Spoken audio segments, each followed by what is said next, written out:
kept pushing on, but then you went too far. When your ship has sailed and all your dreams are lost, everything is wrong, you feel like it's your fault. Just remember, I will be there for you, baby. Remember, there's nothing out there to get you, don't forget it. When life throws lemons, just call me. Just call me. Just call me.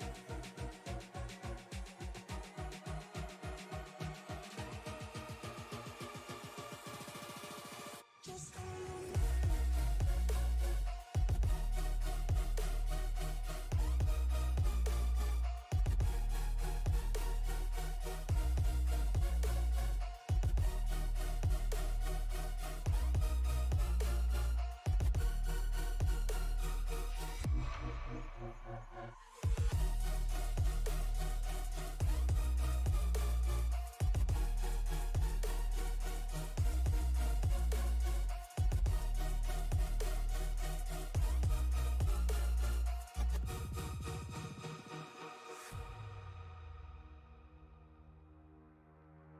You're stronger now than you ever been. You gotta leave now, it's time to catch the wind. You will climb up high and look through the clouds, and when you're feeling low, I know you'll bounce back.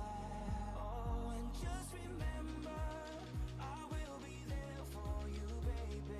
Remember, there's nothing out there to get you, don't forget it. When life throws lemons, just call me. Just call me. Just call me.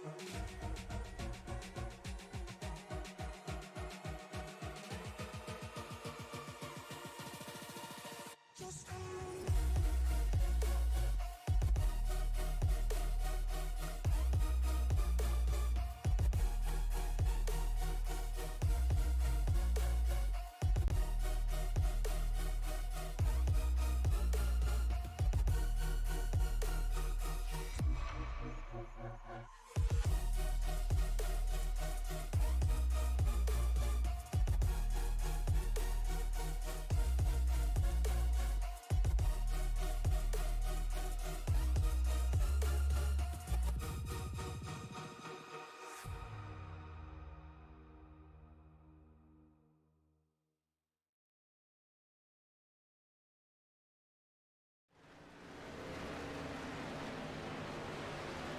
Welcome everybody into Sim Racing Media tonight. The drivers of the Western States Racing League head to round 6 from Chicagoland. I am Mike Demoni up in the booth as always. With me as well, Mac Nelson. Mac, how's it going, man? You know, Mike, it's going pretty good.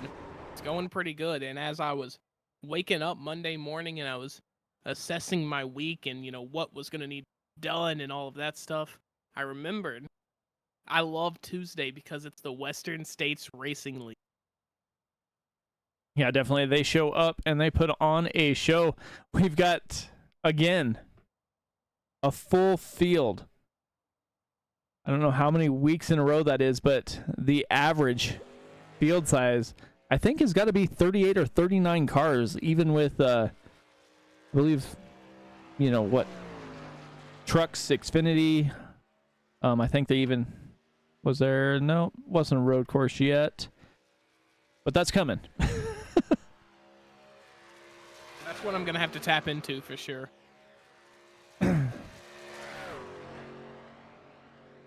Justin T. Wilkinson, first one out on track here, trying to get the truck up to speed to see how it's going to handle.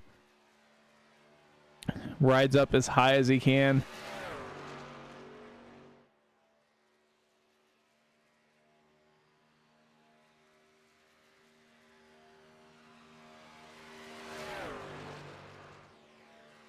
See what he can do here. coming towards the start finish line of his first lap. He rode that high line almost all the way around the track, trying to get as much speed as he could into that track. And he's 31:47. Bob Beltrami, though, with a 31:12. Christian Bishop with a 31:09. That 26 machine Chevy is lights out right now.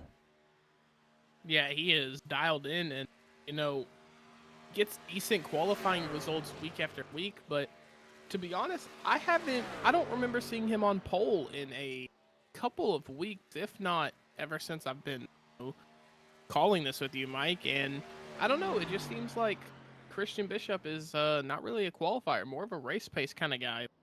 Proving us wrong here.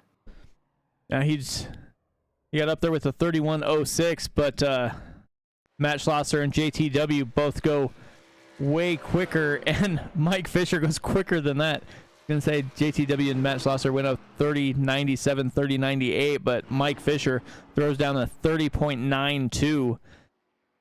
So yeah, that's fast. That is fast. He is flying around here. Let's see. Got about half the field who's took a qualifying lap. We got Daniel Williams here at 32:35. Chris Sumard out there trying to put a little pace in this 77 Chevy. Sumard currently P2 in the championship. So, we're a fourth of the way through the season. So he's feeling good. He's in good form right now. Expect a big result from him tonight. Yeah, definitely. We talk about it quite a little bit here. They do have 3 drop weeks. The guys at the top of the poll of the standings here have not had to use that yet. So they are doing pretty well. Justin Michael has been in 4 races, and of those 4 races, he's won 2 of them. So nothing to I want to say shake his stick at there, as he does show up here. Chris Sumard is going to finish his first lap here momentarily. See where that puts him. Looks like it's 18th of 31:59. So we'll see if he can carry more speed through that second lap. Last week's winner, the 95 Toyota of Charlie Widener, just starting his qualifying run.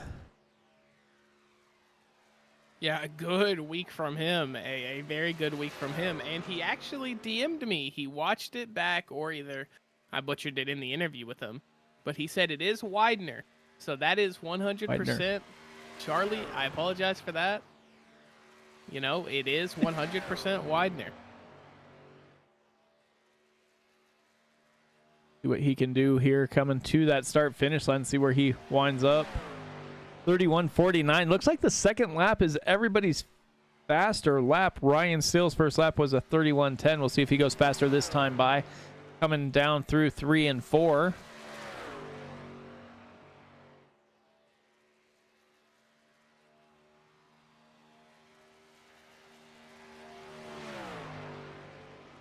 It goes a little bit faster. 30:97 up to 8th right now. Lyle Swearingen, a 30:93, good enough for 5th. Andrew Schulte had his streak broke last week of top 5s, but goes down to 30.92. So not too bad here, because you see Mike Fisher a 31.917. Andrew Schulte 30.923. Ooh, that is close. Chris Sumard 30.926. So these guys are all right around each other. Right around each other, indeed. And it looks very weird seeing Andrew Schulte not in that 81 that he is usually rocking. He is currently in the 33. So maybe the number will bring him luck. Well, we'll see what happens here as we're getting closer to that time expiring. They got about a little less than 4 minutes here. James Campbell finishing his laps with a 31:24, good enough for 26 right now. Butch Davis halfway through his first lap. See if he can carry some speed through here. Looks like Justin Michaels just getting ready to run his out lap.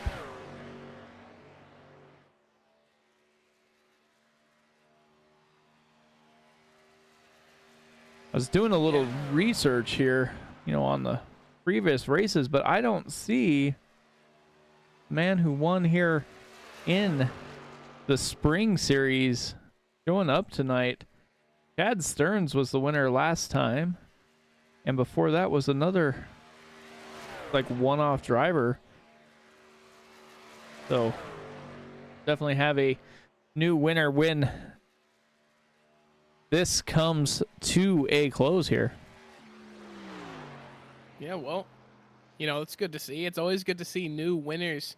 You know, having repeat winners and having people that dominate. Yeah, you are cementing a legacy, but let's be honest, I think the crowd and everybody in the atmosphere loves it a lot more when there's a different person winning each week or year or, you know, season, whatever the case may be.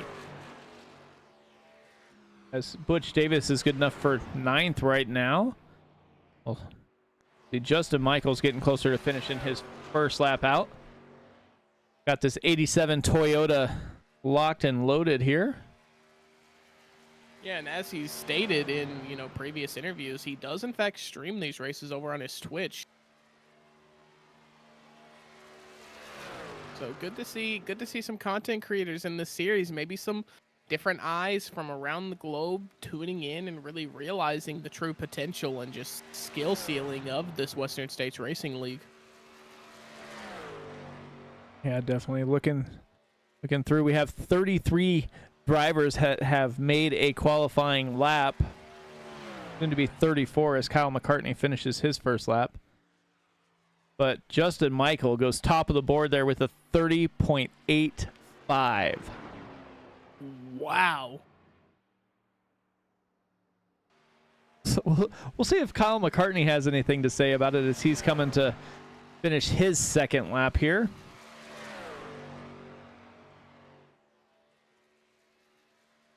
Like he might have got a little loose there coming out of 4. See where he goes. 15th, 30.99. Jeff Schmeier finishing his first lap in that 52 Toyota.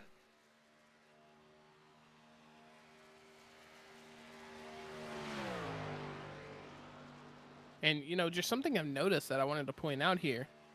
P1 to P20 is only 0.2 off of each other. And, you know, yeah, we see times a lot closer to each other in the oval scene, but still, half your field being, you know, apart by 0.2 is pretty crazy. Yeah, I mean, go back almost to 28th. It's 31.2. I mean, that's not even almost a half second difference from 1st to 28th. I mean, or even down to 32nd right now. Yeah, and you know, that's common to see on a super speedway, but we aren't on a super speedway. We're on Chicagoland. So it's kind of crazy how just even these drivers are. Yeah, definitely. We'll wait for these guys to get in their trucks, and then we'll go down through this huge grid here. Looks like we had 3 or 4 at least elected not to take a qualifying run. We'll see if they jump into their cars or not.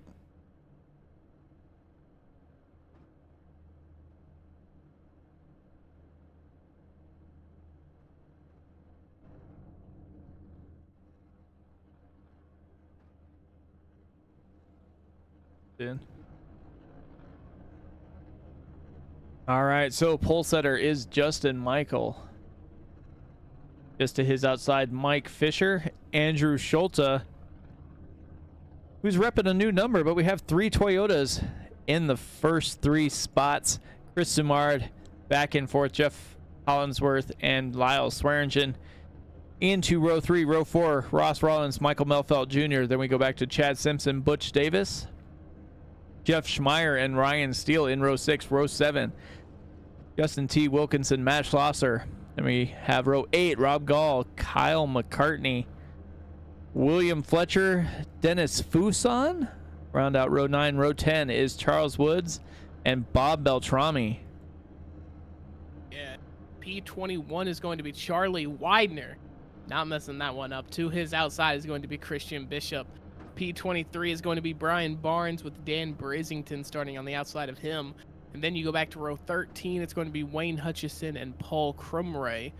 P27 is going to be Fred Williams, and on his outside, Barry Phil. And then row 15 consists of David Weaver and James Campbell. P31, Angelo Espo, and P32, Carl Burke. P33, David Wood. On his outside, Dustin Burns. Earl Weaver and Daniel Williams make up row 18. And then rounding out the grid, we have P37, Keith Kelman. And then to his outside, Daryl Scott. P39 is going to be Dan Stew. And then drivers who are not on track yet consist of Anthony Rayner, Mike Bearden, and Fred Williams.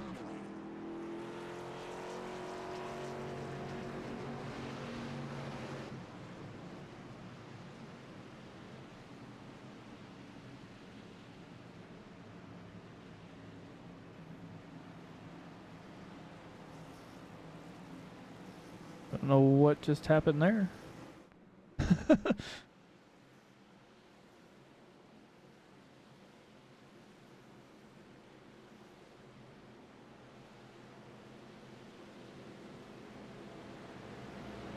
We'll have Justin, Michael, and Mike Fisher on the front row. Andrew Schulte and Chris Sumard. Row 2. Lights are out on that pace truck. Should be making that hard left-hand turn, and it does. Justin Michael with the button. We'll see if he gets a good run, and he will get pretty decent run. Andrew Schulte right on his back bumper as we see them work their way through the field here. Andrew Schulte has a huge run. And it looks like he'll dive down to the inside. He might try and take the position here of Justin Michael. Get that bonus point out of the way early and lead a lap. Mike Fisher, unfortunately, just didn't get a good start there. He kind of fell asleep, but he is looking to the inside of Justin Michael.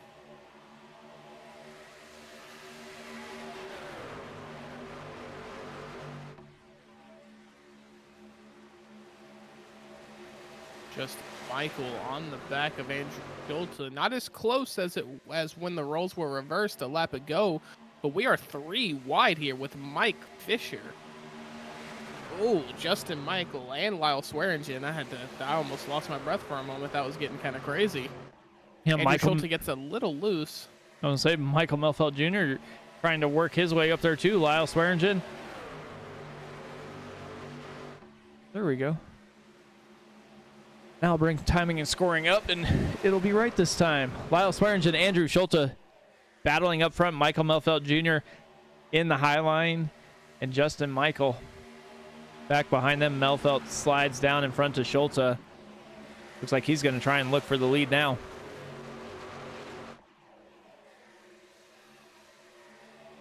A lot of different lines being taken by these drivers, through the exit of turn 4 here. Really interesting how it all stacks up. Everybody seems to be pretty even right now, but I'm sure there will be a lane that proves dominant here as we get a little bit of wear and tear on these good years. But, Mike, predictions early. There seems to be a theme when we call these races. There seems to be, lap 20 to around lap 60 or 70, we always see just one person leading the entire time. If you had to make a choice, who would you say will do that tonight here? I think Michael Melfelt Jr. just is hungry. He came out, he put in the work. We were watching him practice. He ran almost twice the number of laps around here that they're racing tonight. We are in for 107 laps, and he did like 170 by the time practice was done. Yeah, I mean, that's a really good choice. You can see it. I mean, he's P3 in the championship right now. Unfortunately, hasn't gotten a top 5 finish this season yet. But, you know, instead of just creeping into the top 5 for a race, he is hungry for this win, like you said, and he is easily the most prepared for this race out of anybody on the grid, I'd imagine. Yeah, Butch Davis also working that high line. I think he's one of the more consistent drivers. He's kind of had or found himself in a couple issues the last couple weeks, but he was on a tear for a little while there. Yeah, unfortunately, you know, he isn't doing the hottest in the championship standings right now. And if I'm being honest, I can't really find him. But, you know, okay, there he is. Yeah, he's P18. Sorry, I just had to get that figured out. He is P18 right now, and he has a top 5 to his. He has 2 top 10s to his name. He just can't seem to, you know, creep up into that win column, and unfortunately, that's just the way racing goes sometimes. But he has shown incredible consistency here. It's just the only problem is the 2 races he hasn't done well in, I should say. He got collected in a caution. Yeah, definitely. That's kind of the way it seems to have fallen. Andrew Schulte has fallen back to P6, but not quite as far as Justin Michael. Justin Michael's outside the top 10 now, sitting P11.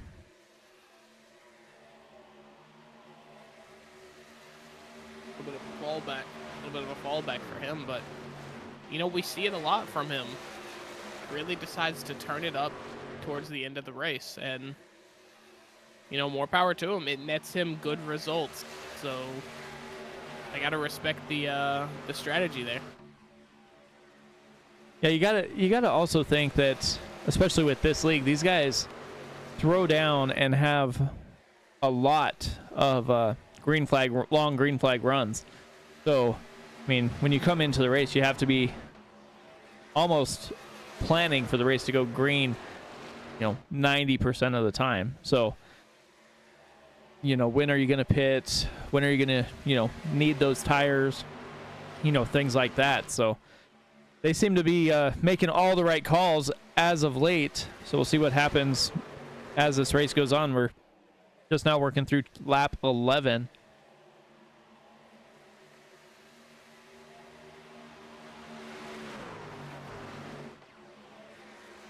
These front 3 are really sticking together, though. They are really just tapered to that back bumper, and you know, they might not be right on each other, but they are keeping a pretty consistent, you know, interval from each other. And these guys, if they can stay linked up like this and they can push each other down the road, they are going to make it a nightmare for Butch Davis and Jeff Hollingsworth back there to try to keep up.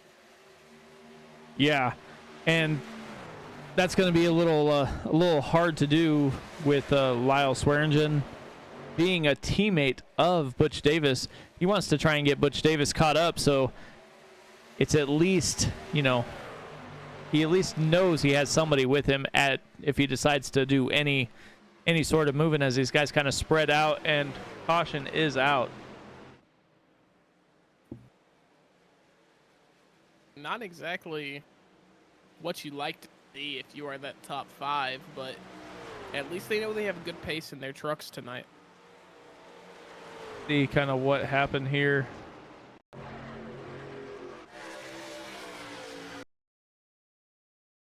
So it looks like it's about midfield here. That is unfortunate. The 99 of Barry Phil, I believe. Yep. Yeah, just got a little loose, started drifting up across the 31, and that pretty much did it for him. Yeah, that is going to be a very early quick repair for Barry Phil, but the good news is you don't have that a lot here in the Western States Racing League. So if you have to use your quick repair early, you can at least kind of bet that you're not going to need another one. Yeah, that's exactly kind of the way it works.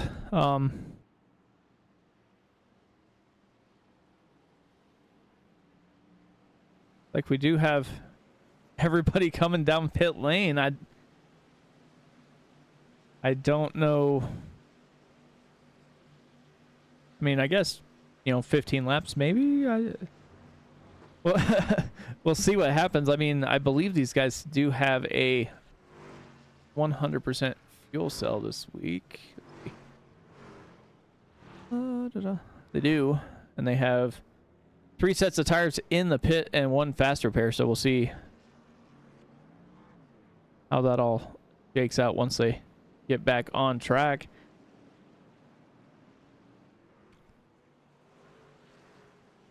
Well, that is interesting. Michael Melfelt Jr. just took fuel. Andrew Schulte looks like he just took fuel. Ryan Steele and Justin Michael all just took fuel is what it's showing me here.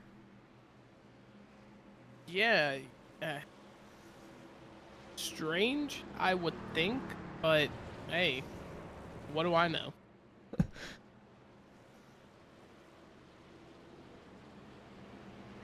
There's a couple in there that took tires, though. Yeah, Lyle Swearingen, Jeff Hollinsworth, Matt Schlosser all took tires. Then everybody towards the back looks like they did as well. So, but now Mike Fisher is going to be up front and have Butch Davis with him as well.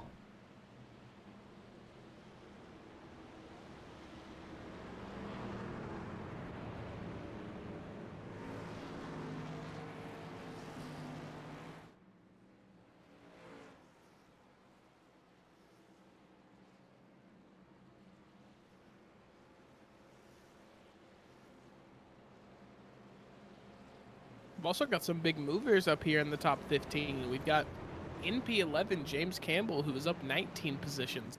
Benjamin Wirt is behind him, who's up 25 positions.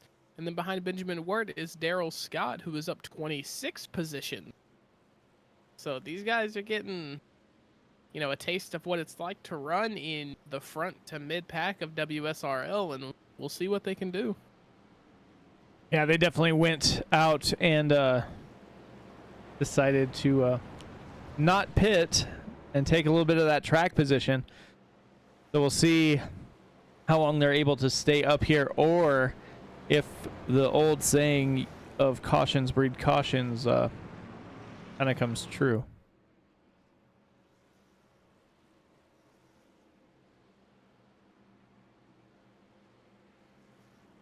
See.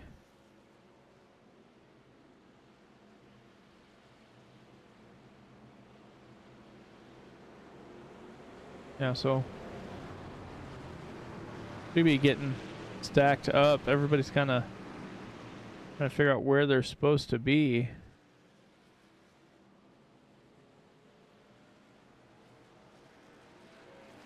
Mike Fisher, Butch Davis on row 1, Ross Rawlings, Chad Simpson row 2, Justin T. Wilkinson back there as well.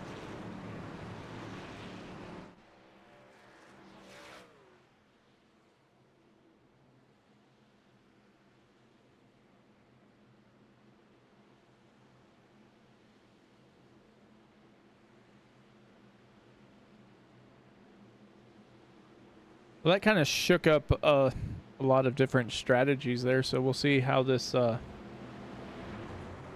of changes the shape of the race, especially with 100% fuel load.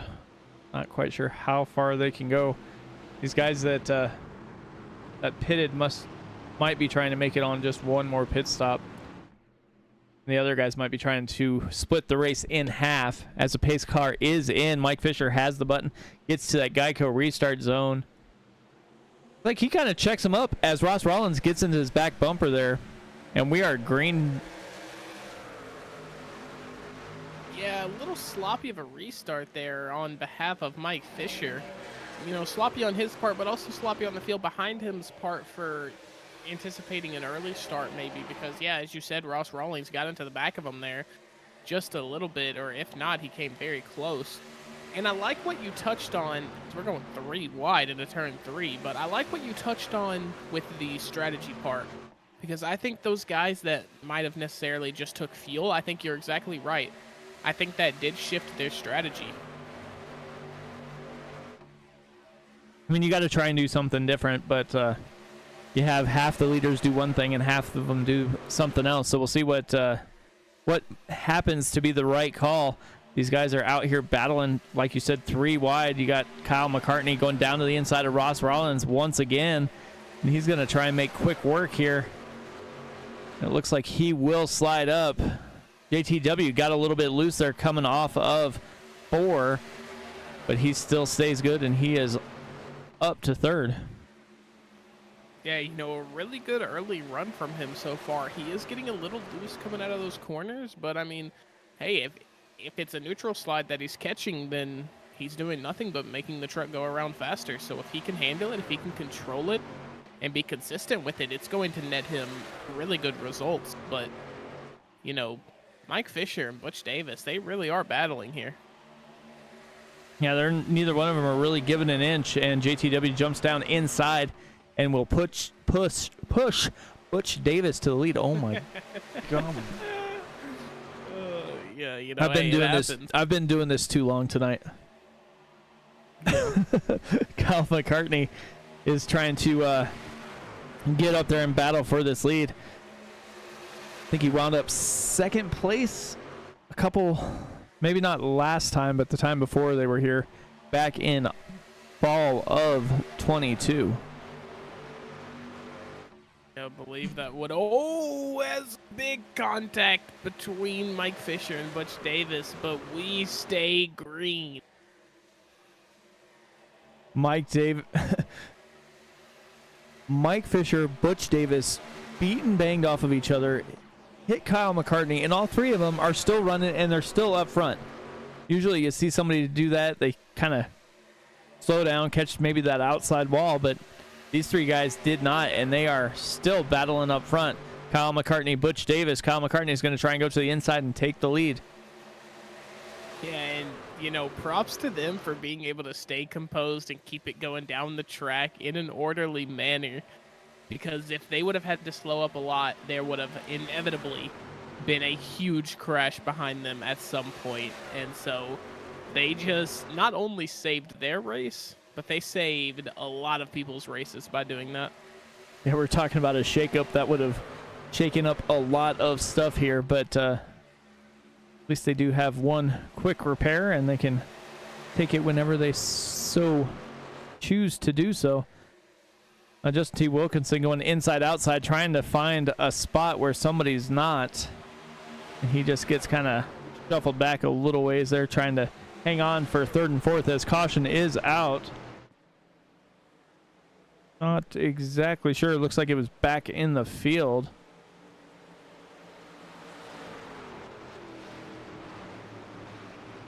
Those guys, top 4, were about to go into all-out war for that leading position, too, before that caution came out.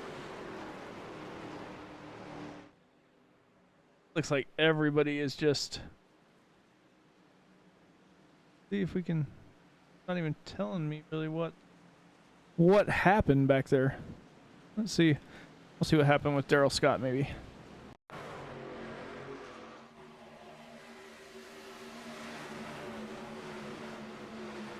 Or not. Unfortunate.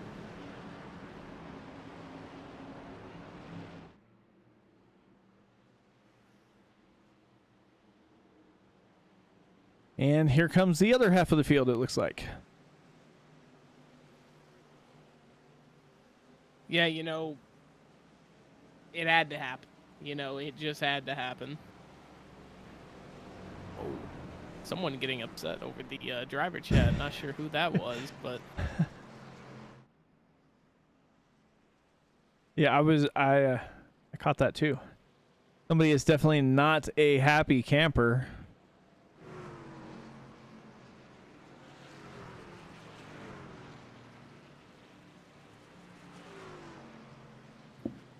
Looks like Butch Davis Mike makes it out Fisher. first. Mike Fisher with a big spin getting out of his pit stall. I'm not sure if that cost him any position, but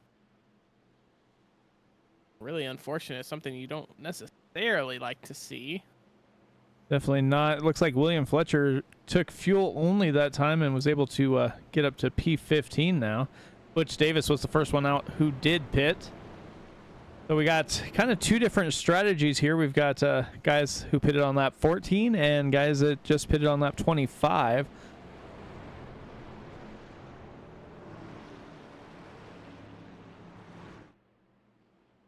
One guy I'm interested to see what he's going to do is that 12 machine, Ryan Steele. Ryan's won several fuel strategy races, so I always kind of watch him to kind of gauge what he's going to do.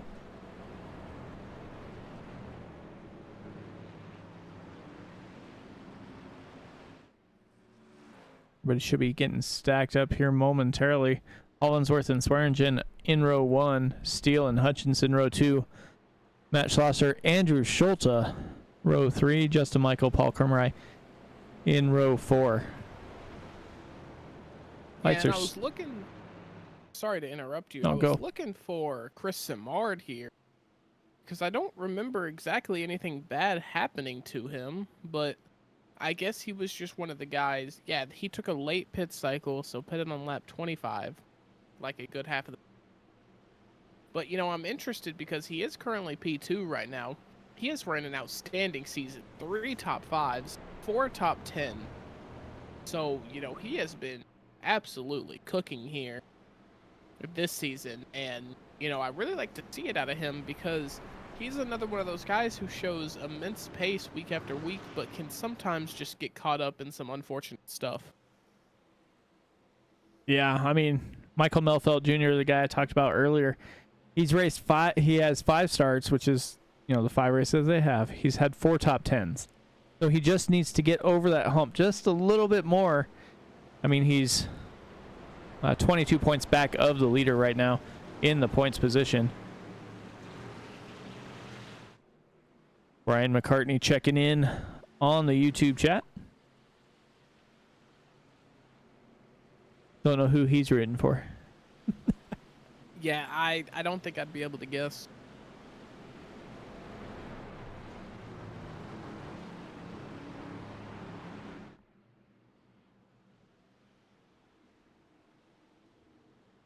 It will be 29, working lap 29 as we take the green flag this time by. Like I said, we got a few different strategies kind of working out. We'll see which one is the right one.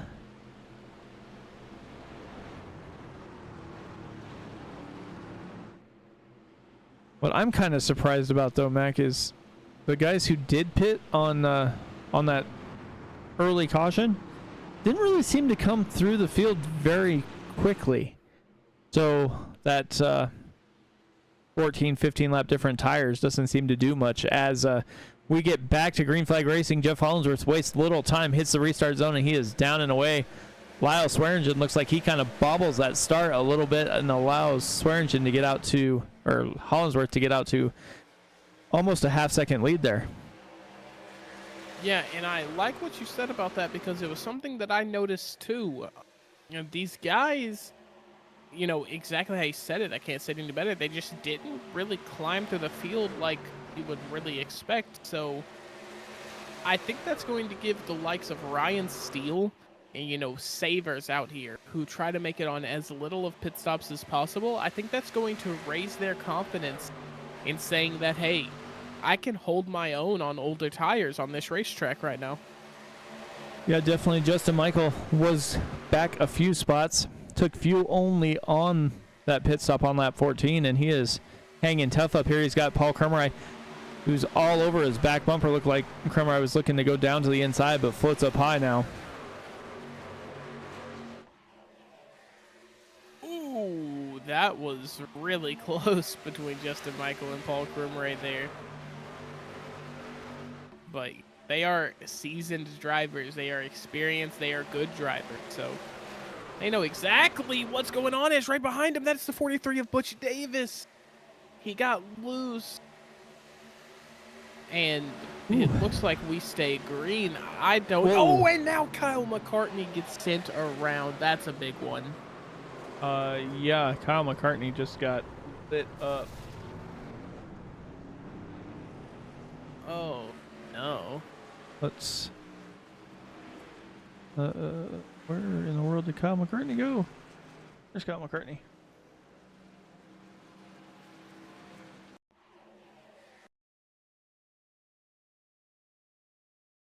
Take a different look here. Kyle McCartney goes down to the apron.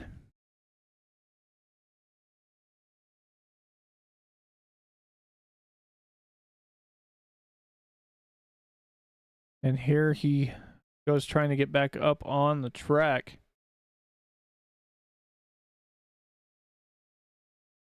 Let's see what happens here. The 8 just turns down and goes right into Chris Sumard, who is now, oh my gosh, the 22. The 155 gets rear-ended as nobody slowed down behind him. Looks like another FBR teammate gets spun around there. Dennis Fuson gets a little caught there. Angelo Espo threw it. And that was just bad things happening all at once. Yeah, that was very, very unfortunate. Kyle McCartney and Chris Amard there too. You know, front pack prominent drivers who just unfortunately find themselves in a bad spot again. And you never know what you're gonna see here as Lucky Dog makes his way around the track.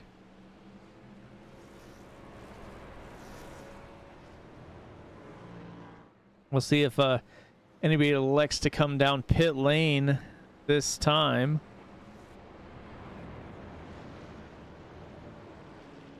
Like, well, I couldn't tell. I thought Lyle Swearingen was going to go down, but it appears not. No, it looks like everybody stays out, so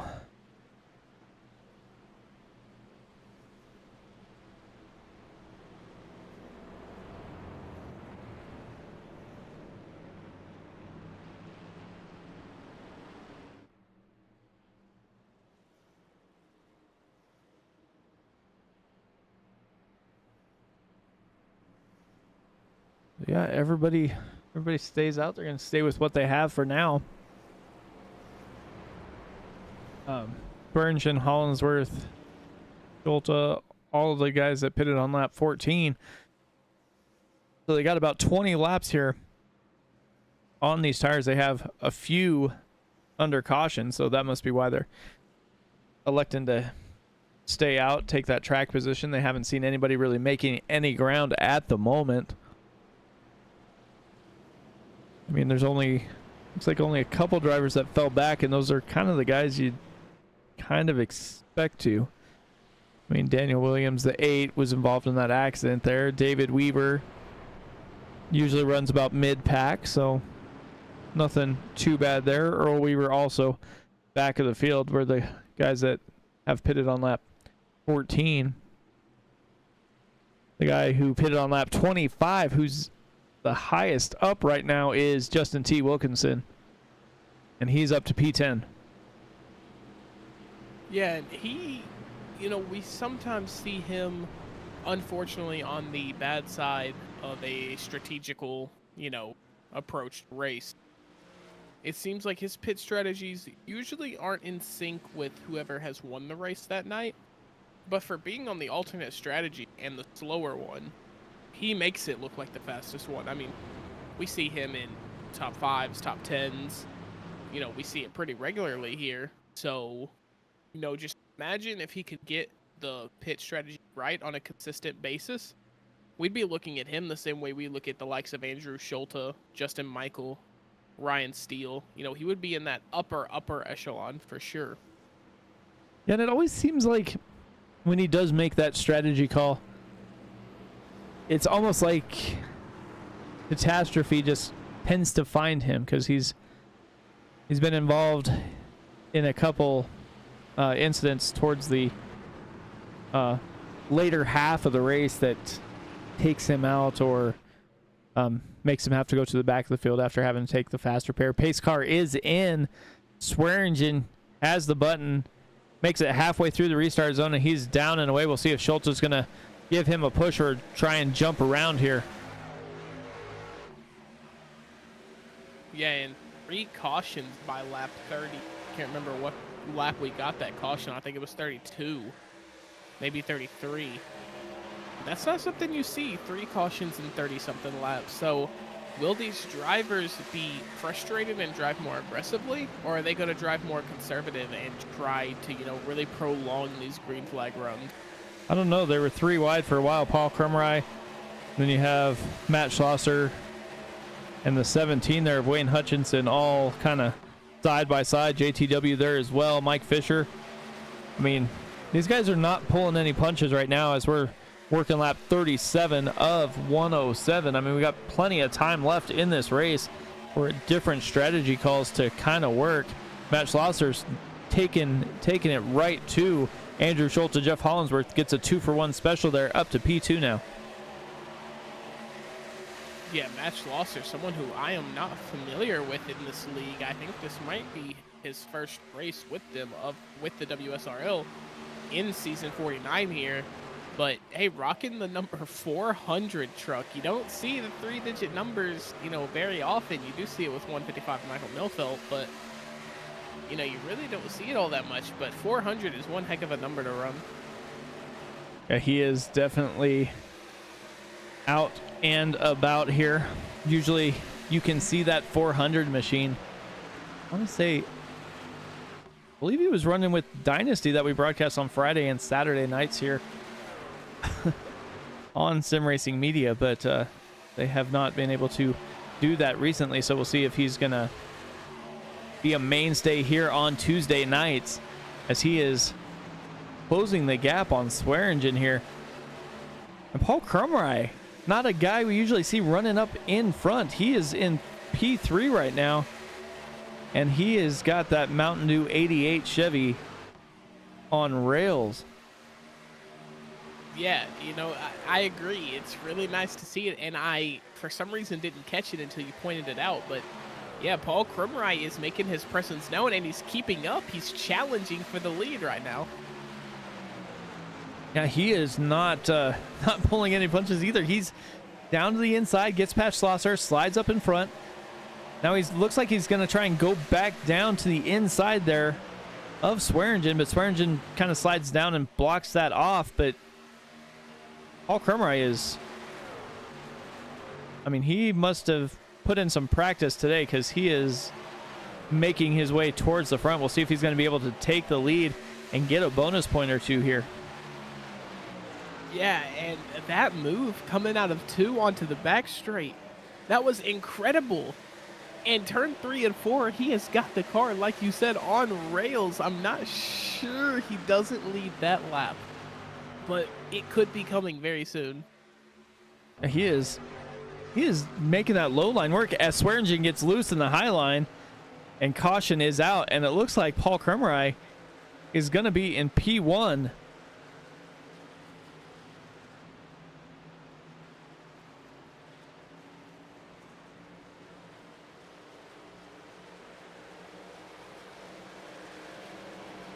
Like that was towards the back of the field again.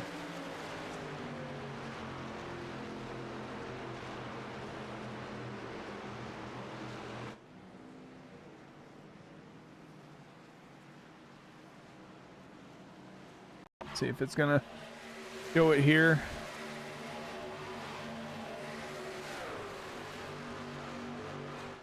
Oh, the 8 into Ryan Steele.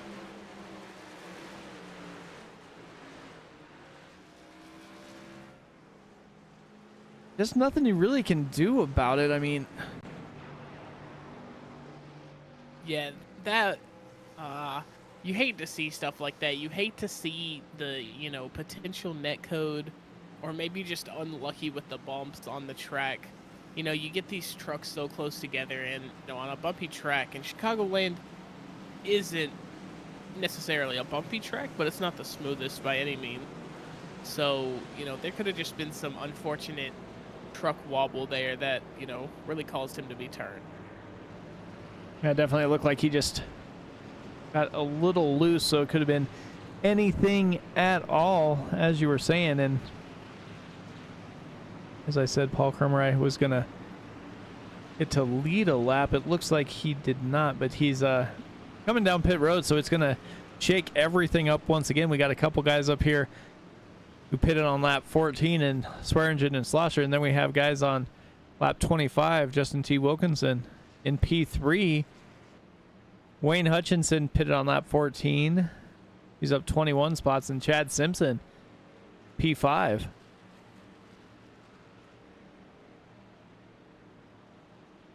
Yeah, and I'm looking up and down at the standings here. Something that I really like seeing is that James Campbell is in P15. Now, James Campbell has had a pretty unfortunate season here at WSRL, but to see him in P15 right now is really nice, because we did see Paul Krumrei towards the top of the field there. Just seeing these guys that aren't necessarily in this position all the time, it's really nice to see. Yeah, it's nice to see him out there running those laps, trying to and it wasn't like they were slow and just kind of hanging around there, but they were taking it to him. I mean, I'm sure James Campbell is gonna be trying to get at least a couple more spots here pretty quickly. I mean, he seems to be on fresher tires than a couple of the guys around him. We'll see how this all shakes out once we get back to green flag racing, but I think Lyle Swearingen and Matt Schlosser, seeing Paul Krumrei head to pit lane, are probably breathing a little easier now. Yeah, and unfortunately, I don't really agree with Paul Krumrei's decision to pit early. Or not necessarily pit early, but not pit on the same cycle as these leaders right now, because he was really competing. Like, he was really taking it to them. So I just don't think you necessarily killed a good moment. Yeah, exactly. You don't want to give that up. I mean, especially when you were running so well. But we'll see what happens once we get more towards the end of the race. So kind of keep your eye on him, and know that he has some speed and was able to run up front with these leaders and make moves inside and outside, and was almost going for the lead, or almost was leading that race.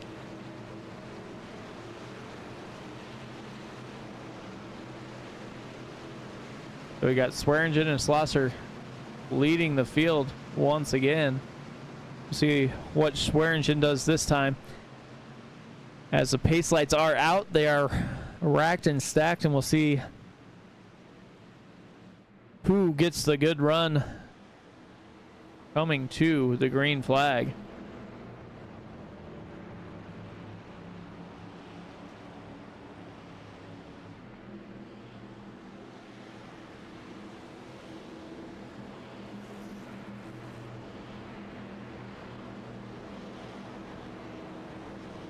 I think Wayne Hutchison is a really big underdog right here.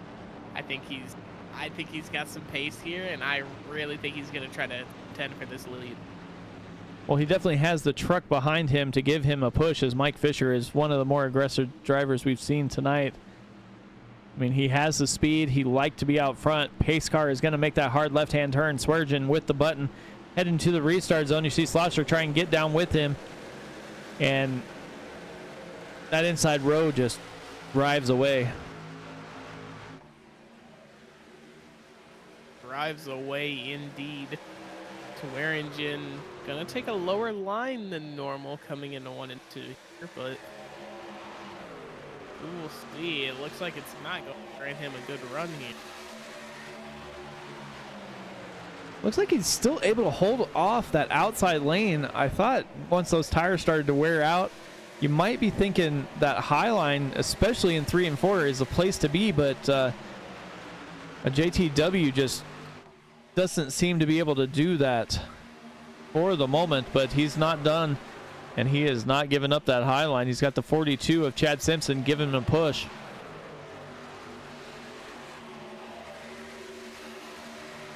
Chad Simpson doing really good things for that 19 Ford of JTW there, but you know, Matt Schlosser is slowly lurking behind. He is in the draft, so he is going to be able to make some runs count, hopefully within the next 2 or 3 laps. Yeah, Lyle Swearingen still staying down low. Chad Simpson, Justin T. Wilkinson make the pass for the lead. We'll see if Schlosser's going to try and stay up there with him or try and dive down to the inside. He seemed like he liked that bottom a little bit more, but he's been hanging tough up here in 3rd place, just behind the front 2 at the moment.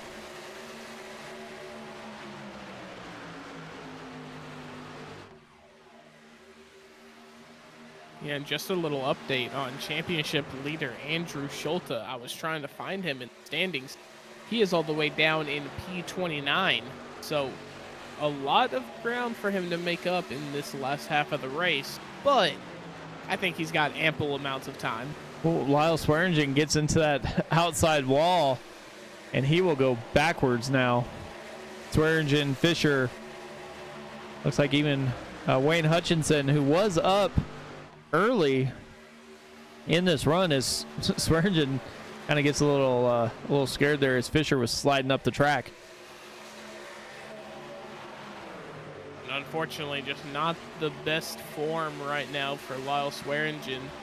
He needs to get refocused, relocked in, and start getting these positions back. Yeah, definitely, as they were 3 wide behind him. Ross Rollins, Wayne Hutchinson, Bob Beltrami, all working their way around each other. We'll see if Ross Rollins dives down. Oh, Mike Fisher into Swearingen again. Mike Fisher just slides up and has checked the side of that 68 machine a couple times, and he slides up in front of Bob Beltrami. Beltrami's all over his rear bumper. Beltrami was looking to go down low, but Ross Rollins was right there.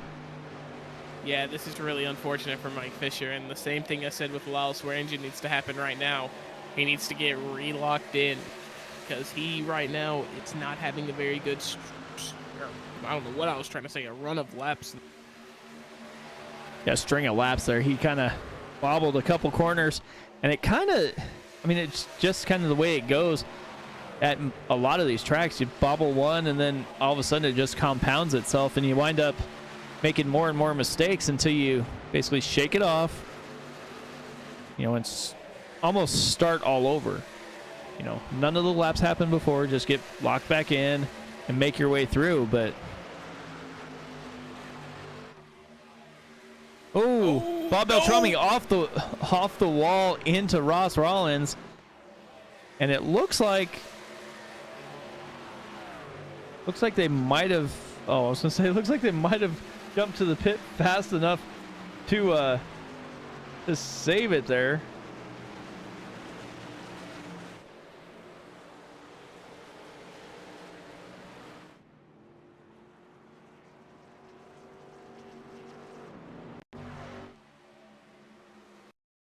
Let's go back a little ways here. You see Bob Beltrami coming off of 2 there into that outside wall, bounces off and hits right into that left rear quarter of the 91 of Ross Rollins. And that pretty much is the end of it. They both kind of stay up in the wall. Ross Rollins kind of pins both of them up against the wall, which is probably why we didn't have a caution, as they were still moving down the track. And then once they stopped, that is when the caution came out. Yeah, but, you know, for what it's worth, you know, props to Bob Beltrami and Ross Rawlings there for minimizing the damage on what could have been something huge that could have affected a lot of the field. So, well done to them.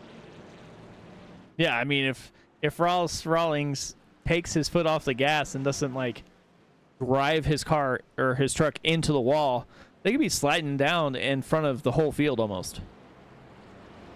Yeah, exactly. So, as you were saying, we were checking out Andrew Schulte and where he's at and all that stuff. Well, he pitted on lap 43, and now himself and Justin Michael are 6th and 7th right now. Yeah, that is very interesting stuff. They look very set up to take on the long flag run. But, you know, I unfortunately have to say, with the way the cautions have been coming out tonight, I'm sure there's going to be another one. I can't say that I disagree, but I mean, these guys were battling all over the track, 3 and 4 wide, and just one little bump of the wall.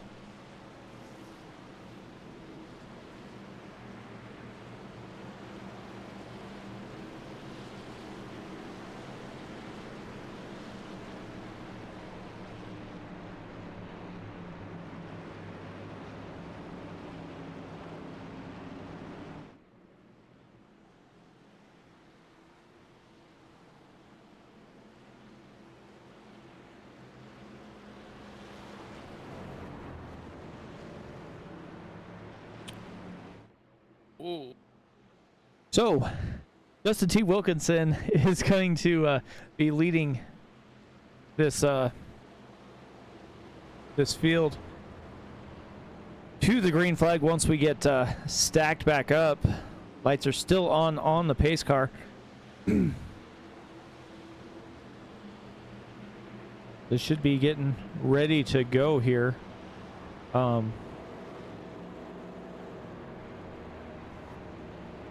What is this? Caution number 4? 5, I 5? believe. Wow. Not Caution something 5. we're used to seeing, man.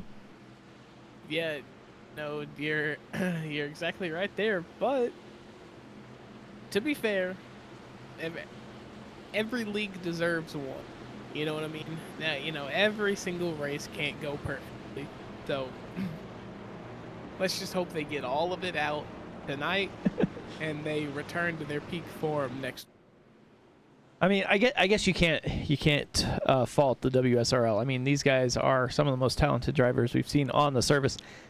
And not only that, I mean, what league do we have the privilege of broadcasting that gets 40 cars or trucks every time they show up? Oh yeah, I mean, this league this league is awesome. And you know, I'm going to keep saying it. I say it at least twice a week, but I'm going to keep saying that these guys are awesome. And yeah, it is an honor, a privilege to be able to call this race. So JTW is down on the inside. He will have the button. Chad Simpson to his outside. Christian Bishop quietly up to 3rd. Yeah, he's one who you know can do it, but it's just it happening is becoming a little bit of a rarity nowadays. But you know, he is here, up 19 positions. He is showing why he still belongs. And Justin T. Wilkinson wastes little time, hits that restart zone, and he is down and away. Goodbye. Yep, and yeah, here's a guy on the alternate strategy, and he is in the lead, making it work.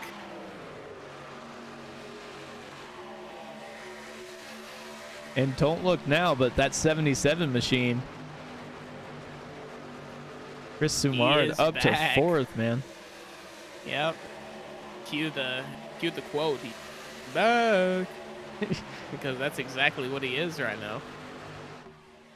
Yeah, last time we saw him, he had I believe he had a bow tie right to his door there. Yeah, I do believe that is right. But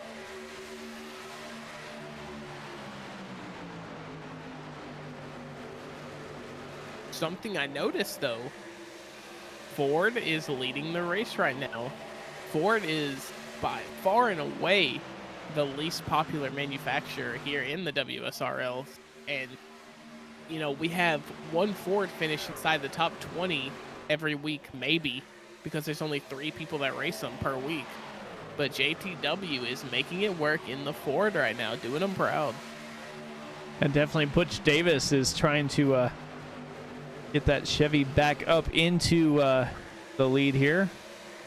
See if he can sniff it out as JTW hits the wall, almost comes back down across the track, able to gather that truck in, and we stay green. We're 3 wide for the lead. Butch Davis, Chad Simpson, JTW in the middle.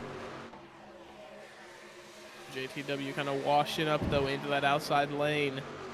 Christian Bishop probably had to check up just a little bit to let him in, but the 3 wide is just descending row by row now as somebody is getting passed on it each time. Oh, and the 77 of Chris Mard gets bumped by the 12 of Ryan Steele there just a little bit. But, you know, just barely some oversteer. They are battling 3 wide, almost 4 wide back there with Lyle Swearingen looking to the inside of the 10 machine? No, 10 machine there. 52. Oh. Jeff Schmeier into that outside wall. Yeah, into that outside wall. Unlucky for him, but we keep going. We stay green. Guess who has the lead? Oh.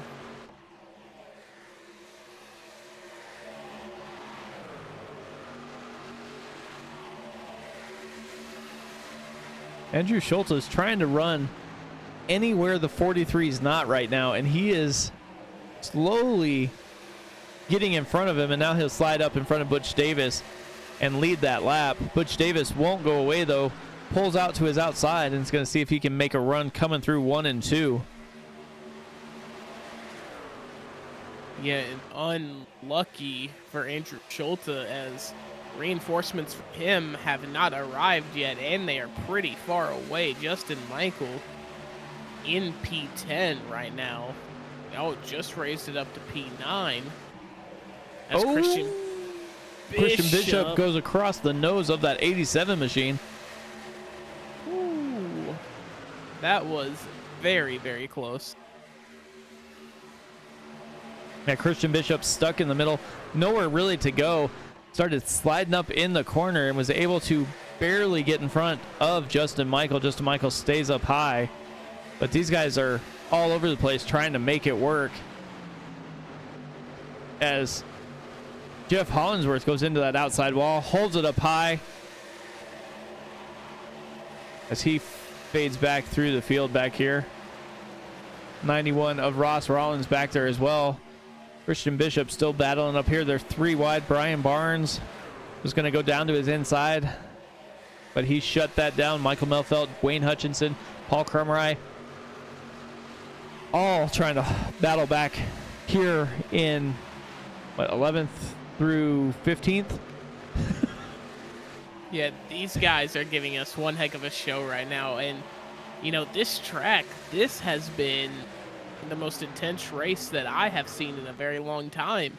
I mean, it is constant action. Every single position is being fought for. Nobody is giving an inch yet. Everyone is trying to take a mile. And, you know, some people call it aggressive. And, you know, you could argue that with the amount of cautions we've had here tonight. But I don't think anybody can deny that when the racing is good, it is good. I mean, these guys are putting on a show. Lyle Swearingen down to the inside of Butch Davis, going to battle for P2. Ryan Steele trying to force it 3 wide in the middle.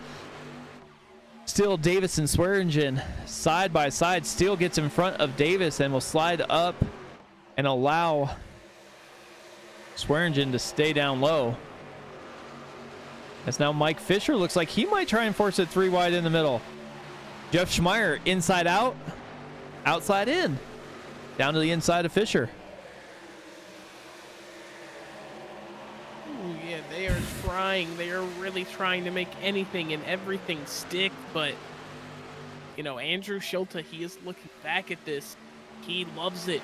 The more they battle, the more he can stretch his lead out. So he is hoping for any sort of battle, but he's got bigger fish to fry. Lyle Swearingen is on his inside, looking to make a move here, coming down into the corner. Lyle Swearingen gets the length on him, I believe, by exit. Ooh, they get extremely close to each other coming to the start-finish line. Yeah, Andrew Schulte has that down, and he's like, you better be moving down low or I'm going to come hit you. And Lyle Swearingen just didn't move, so Schulte was able to hold on, but Swearingen is still leading this race. Schulte is going to try and battle back in the high line. Mike Fisher up to third, and we are under caution once again. Oh, man. Looks like towards the back of the field here, Kyle McCartney.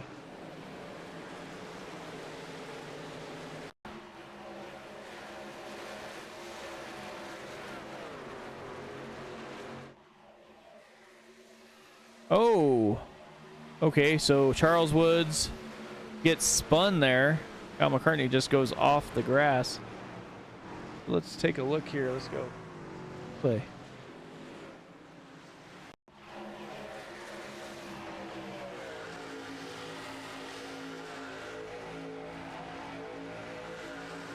Oh, no. I think I've seen that same car involved in like three of the incidents here.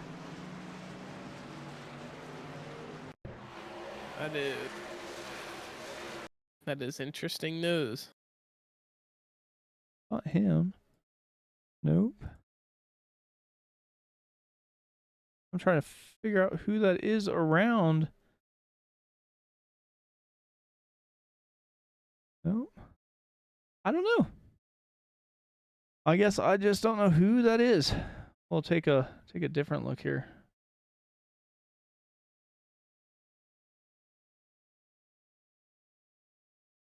Go from the gearbox, maybe. We'll see it this way. Oh, cast iron cooking. Carl Burke. That 53 machine. Like he kind of gets a little squeezed just a little bit here.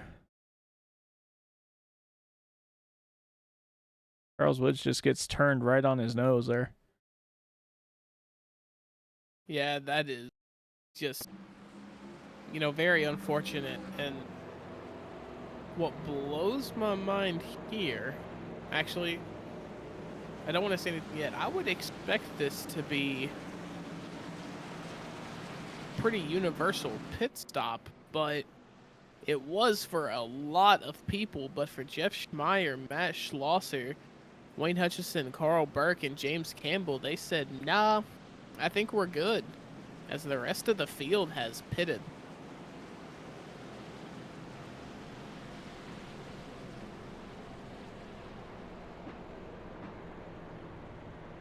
We'll have to see if this is going to be the right strategy call. We're going to probably go green with, I'll say 30 laps or so to the finish here.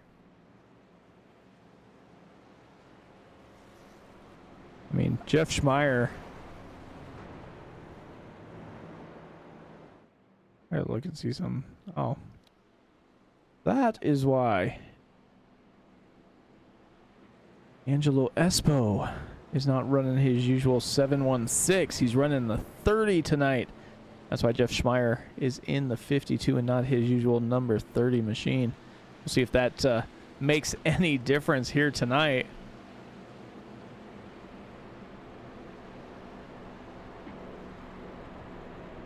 Fortunately, a couple of numbers being changed up. Haven't seen Fisher in the 10. I've seen him in just about every other number. But unfortunately, he is not able to run either of those, any of the comments tonight. He is number 10. Andrew Schulte, not the 81. That goes to Anthony Rayner, who didn't even turn a lap, so very unfortunate there. He is in 33. And I think that's about it.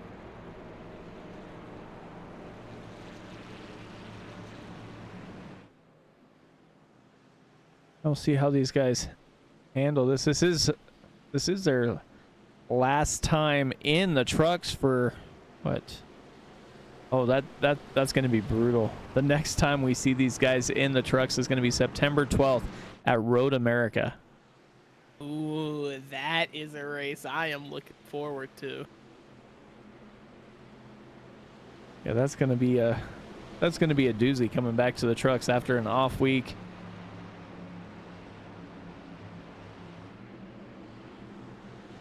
It could just be extra time to practice for some of these drivers. One guy to look forward to at those road courses is going to definitely be Christian Bishop. Yeah, he is very talented at the road courses, in the trucks and in the Xfinity cars. Yep. Definitely is. Lights are out on the pace car, so go green with on lap 76 here. Jeff Schmeier, Matt Schlosser, row 1. Wayne Hutchinson in the second row. And Schmeier wastes little time, pedal to the floor, and he is out to almost a half-second lead pretty quickly. Wayne Hutchinson, oh my gosh. That is very, very unfortunate. I don't even know that it...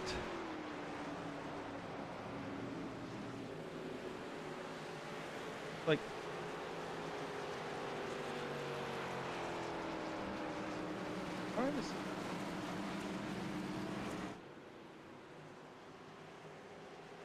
Let's see if it's if it has Michael Melfelt written on it here.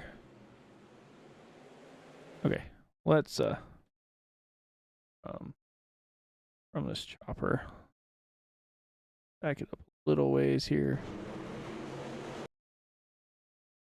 So you can see that inside lane start getting checked up. Kyle McCartney in there, Chris Sumard, 42 slides up. Makes it 3 wide right at the start finish line. Sends Kyle McCartney, oh man, right into the middle of the field. Michael Melfeld Jr. has nowhere to go. Justin Michael gets collected. Chris Samard gets collected again. Ross Rollins, Jeff Hollinsworth, Paul Crumry is going to slow down enough and looks like he might get through it untouched. Oh, and then another wreck. That was a completely different wreck behind that. That was insane. Those were 3 trucks just bottled together.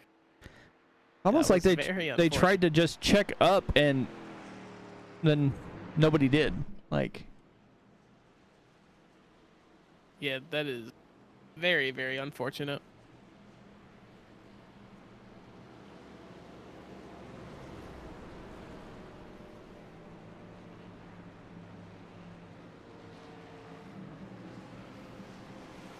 so here we go again. Meyer didn't pit, Hutchinson didn't pit, Schlosser didn't pit, Carl Burke didn't pit.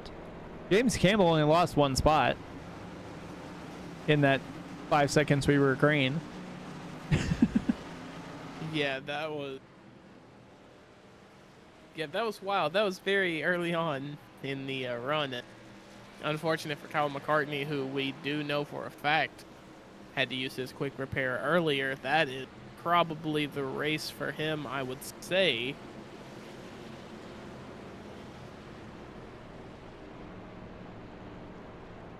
Yeah, I'd say it's probably his race. Justin Michael in and off pit road after he took his fast repair there. So with less than 30 laps to go, several drivers have already had to take their one fast repair to get back out on track. We got 4 drivers who didn't pit and still haven't pit. All of them last pitted on lap 55. So with all these cautions, I'm sure they can probably make it to the end of the race right now. We'll see what that track position does for them.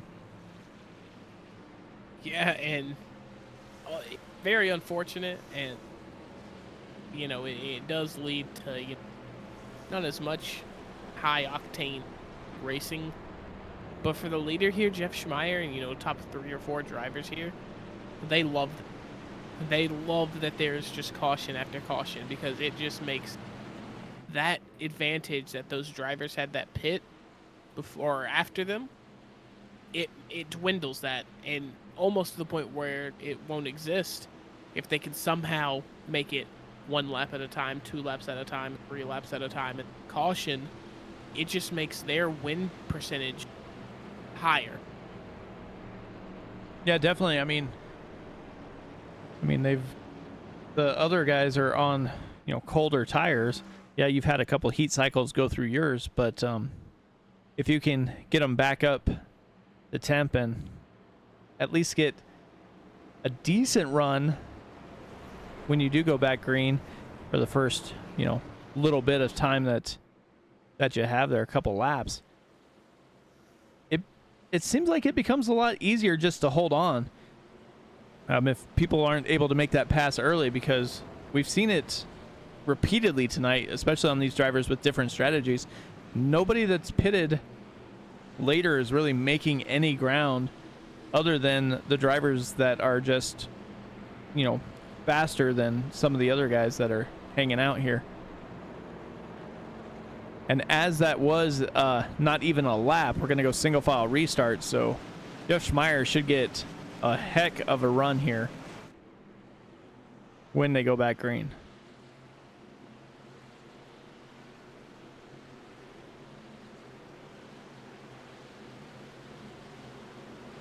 Starting race single file, or restarting a race, I should say, single file, isn't necessarily the best thing you want to see coming out of the league, but it happened.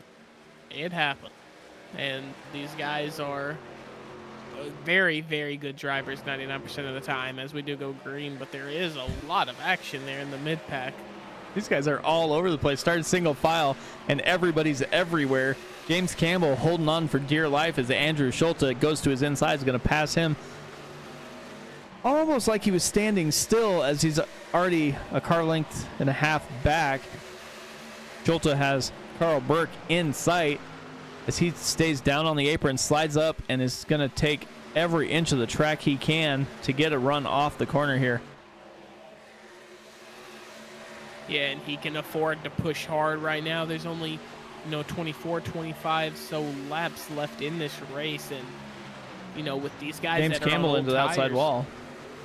Yeah, very unfortunate there, but, these lead guys are on decently old tires, so if Andrew Schulte can just push and get out ahead of him, he can run at the exact same pace they're running and just pull away from them.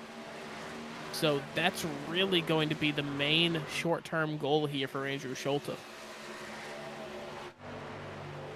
Yeah, that is definitely what his strategy is going to be, is trying to just close this gap. And it looks like he's doing a pretty decent job. He's running almost a half second faster than the leader right now. Yeah, but Brian Barnes back here in P21 just ran a purple lap with a 30.88. Currently the fastest car on the track.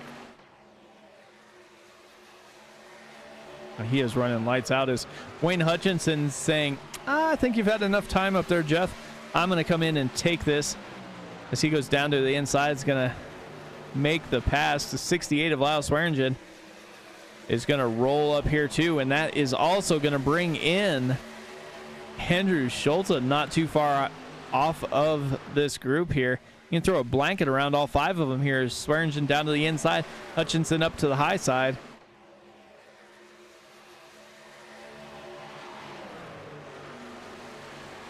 Andrew Schulte just squeezes up into 3rd place there.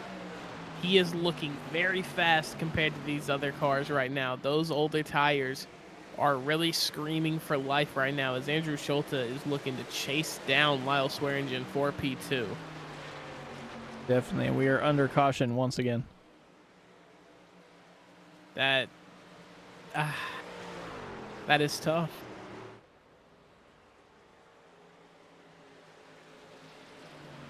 Oh, I don't really know. This looks like maybe Justin might. Take a look here.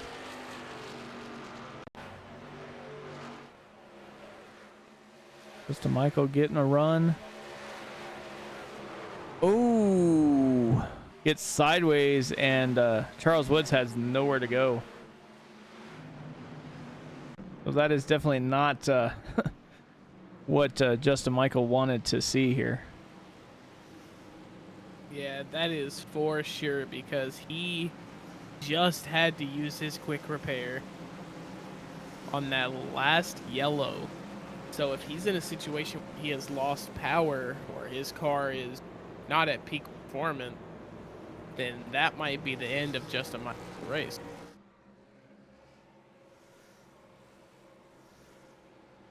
And through it, like he hit lane, so we'll see how long he stays on there. He might just stay on there for a little while here. Looks like there's quite a few guys that are also on there.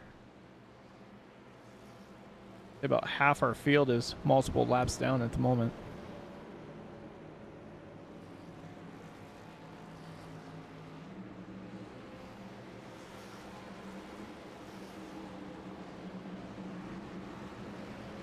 And I'm pretty sure that's exactly what Andrew Schulte kind of wanted. Andrew Schulte, Lyle Swearingen are on the same pit strategy. They last pit on lap 72. Wayne Hutchinson, Jeff Schmeier, 55. They're kind of, I mean, they've got the fresher tires. They can kind of drive a little bit harder. We'll see how this works out here, because Swearingen is going to be in the high lane and Schulte is going to be in row 2 down on the low side. We'll see how long that stays that way, as we are going to be probably 19 laps to go once we get back to green flag racing here.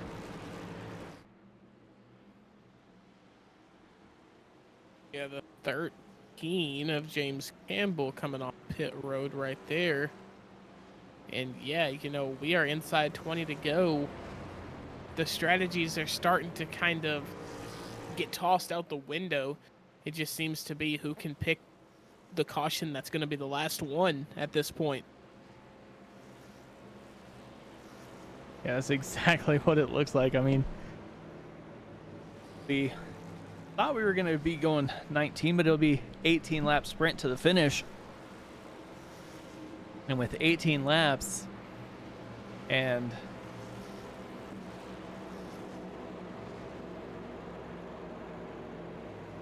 $17 or so lap fresher tires, it'll be interesting to see if Lyle Swearingen and Andrew Schulte are able to make some ground here on Wayne Hutchinson, or if Wayne Hutchinson's going to be able to hold them off.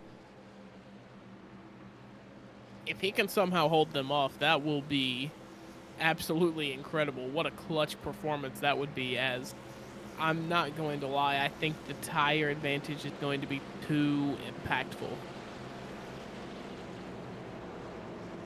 I don't necessarily disagree, but he does have the button. He'll be able to try and get the best jump he can, but he also has to watch out in his rearview mirror, as Andrew Schulte, I'm going to go out on a limb and say he's probably one of the best at starting from row 2. We've seen him do it with Justin Michael. We've seen him do it with a couple other guys. He stays right on their bumper and doesn't really let them get away like some of the other drivers have been able to. Yeah, and you know what? You're exactly right. And I think, yeah, you're placing a good bet there, saying Andrew Schulte is going to attack that leader position on the opening lap. Yeah, said I 100 agree.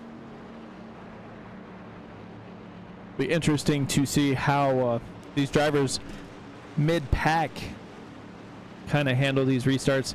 We've seen it a couple times where that's where the problems lie. You have some slower drivers, some faster drivers, everybody trying to get as much track position as they can, and we'll see what happens here on the restart.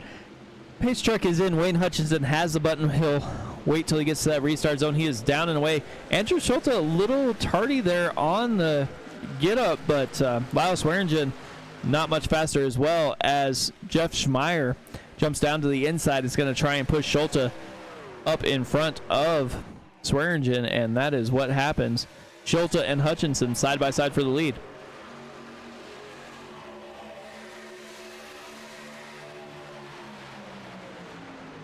Yeah, And Wayne Hutchinson putting up a good fight, man. I wasn't expecting this, but he is really making a case right now.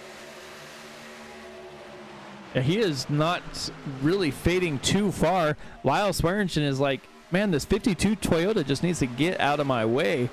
But Jeff Schmeier is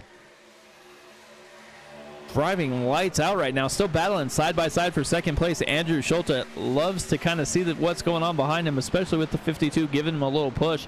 Jumps down in front of Swearingen and will extend the lead just a little bit here as they start being single file. But just behind them, it's 3 wide with Chris Sumard, Wayne Hutchinson, and Mike Fisher. Mike Fisher gets through, and he is up to 4th now. And Mike Fisher, he has been everywhere on the grid tonight. He has been to the top, he has been to the bottom, he has been everywhere in between. But closing down the race here is his specialty. He is a very defensive driver as well, so you know, there's a good bet that he is going to finish inside of the top 5 right here because of how good he can defend his position. Yeah, Andrew Schulte, Lyle Swearingen battling it out.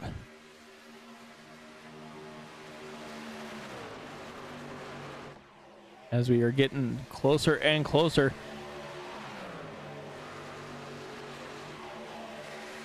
Mike Fisher, Jeff Schmeier battling for 3rd and 4th. Swearingen down to the inside. Schulte's up high, side by side they go. Coming through the start finish line. Swearingen has it just by half a truck.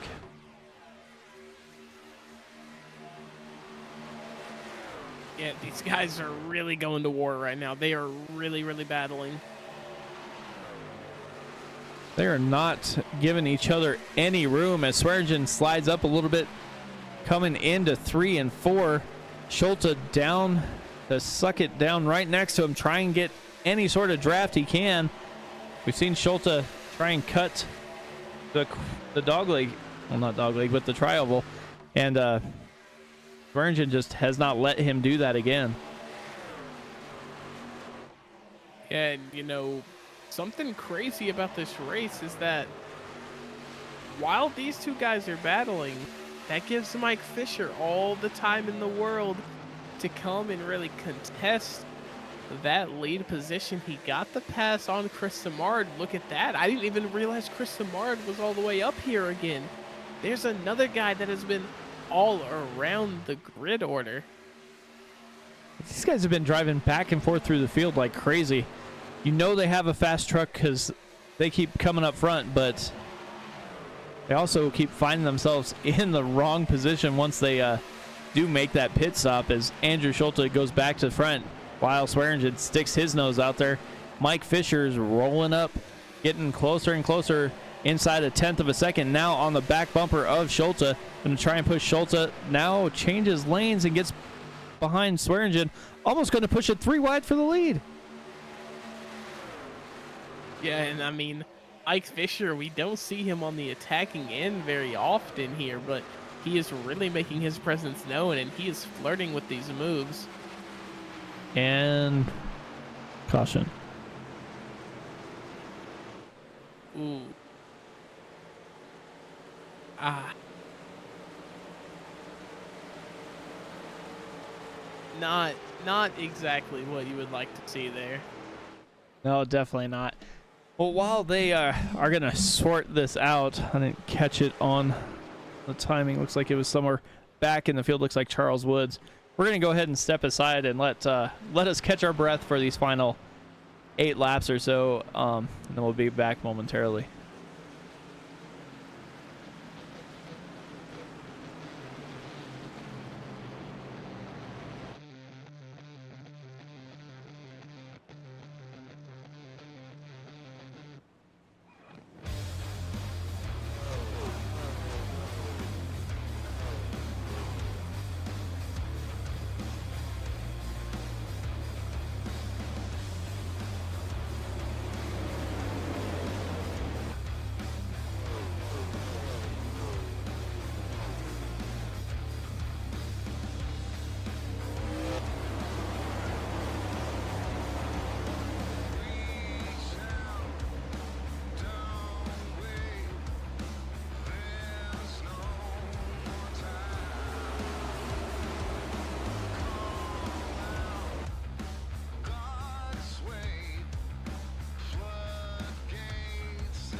All right, welcome back, everybody, to the Western States Racing League. We are in the closing stages of round number 6 here at Chicagoland. Lyle Swearingen leading the race. Andrew Schulte just to his outside. Mike Fisher, Chris Dumard back in row 2. Row 3 is Justin T. Wilkinson and Jeff Hollinsworth. We'll see how this race finishes here as they get ready to get stacked up. Mac, what are your thoughts as we go to close this out momentarily? You know, big thought here is Mike Fisher and Chris Dumard have been through, everything. They've been through the ringer for this entire race. And so I think these guys are going to try to put the pressure to Lyle Swearingen. I think they're going to try to put the pressure to Andrew Schulte. And I think they are really going to make a case here. Yeah, I think I definitely do not disagree. We've seen Mike Fisher force it 3 wide a couple different times, and he's been able to hold that middle line. He has to trust the guys around him, and he's definitely in the right league to do this. But we've seen Chris Dumard basically get taken out a couple times, and he's still up here in 3rd position right now. Justin T. Wilkinson also back up inside the top 5 for the moment. We'll see what happens once the pace truck pulls in. Lyle Swearingen will have the button. And we'll be 6 to go. Yeah, 6 to go. A couple more laps under yellow than I thought we were going to have. But hopefully this is the last time we have to see the yellow. I hope you're right. Lyle Swearingen hits the restart zone, and he's down and away pretty quickly. Andrew Schulte just tries to slide down in front of Mike Fisher, preserve P2 for the moment as he gets that car rolling. Chris Dumard just up to his outside. Jeff Hollinsworth down to the inside, going to try and take P4, and he will do it as Chris Dumard goes backwards, and we're under caution again. Looks like no. Daryl Scott looks like.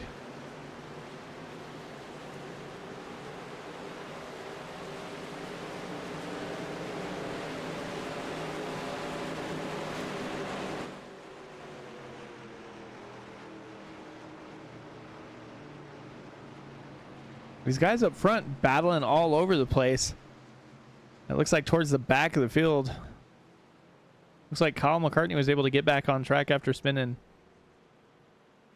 like in almost a couple minutes, it looks like, between the last couple laps. Looks like Daryl Scott probably was involved there with the caution, as it looks like he Keith Kelman and David Wood got by him, so I'm assuming that's where that caution came from, but it's not showing, so we will not worry about that.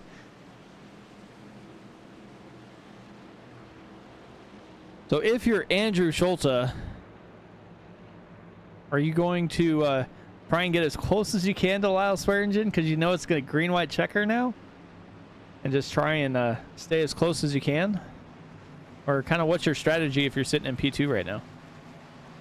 I think you hit the nail on the head with it. I think you just try to stay as close as you can for the entire length of the restart, and then you just gotta hope that you can make it stick in a line that he is not in, because Lyle Swearingen is going to play defensive. He is going to defend the fastest racing line. He is going to make you take him around the outside the hard way around, and if you're Andrew Schulte, you've just almost got to hope it sticks.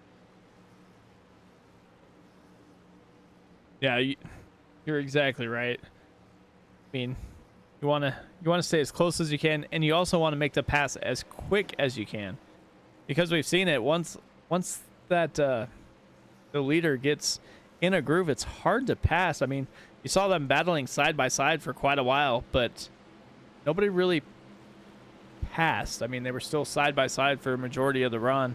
I mean, I guess once it started to wear in,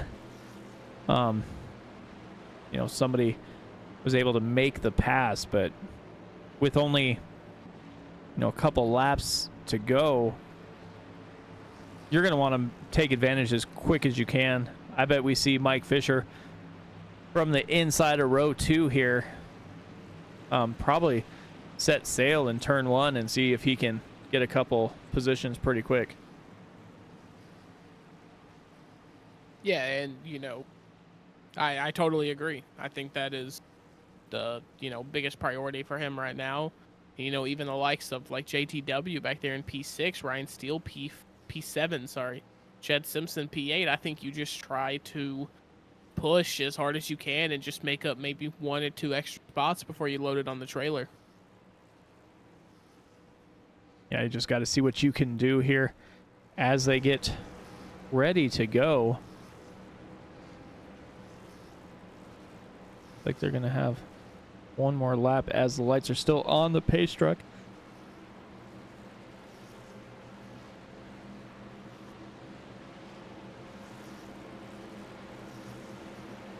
Working a little bit of a late one here with the WSRL tonight, huh, Mike?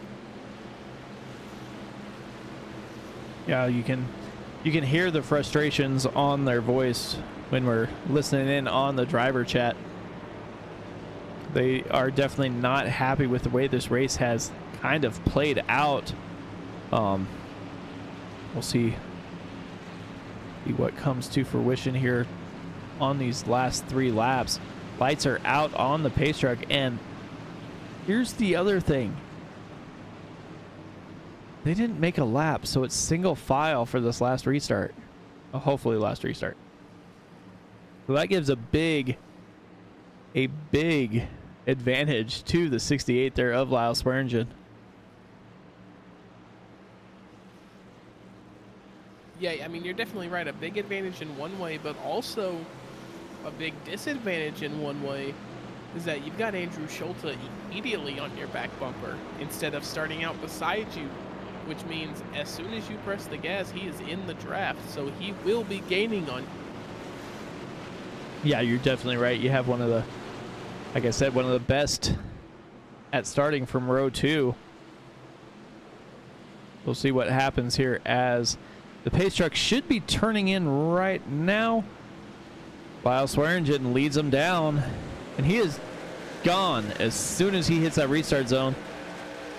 Not playing any games, just wants that right foot down on that accelerator and see what happens here. And we're under caution once again. Oh, no. Surely not. That makes, if I'm not mistaken, caution number 9 tonight. I honestly lost count. Usually don't have to pay attention to the caution counter here for the WSRL.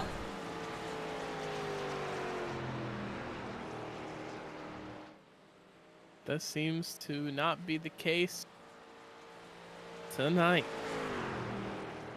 Let's see.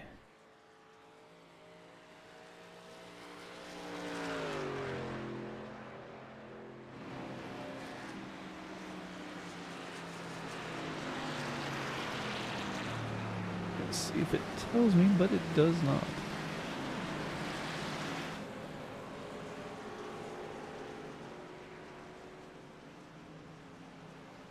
So we'll have one more retry here.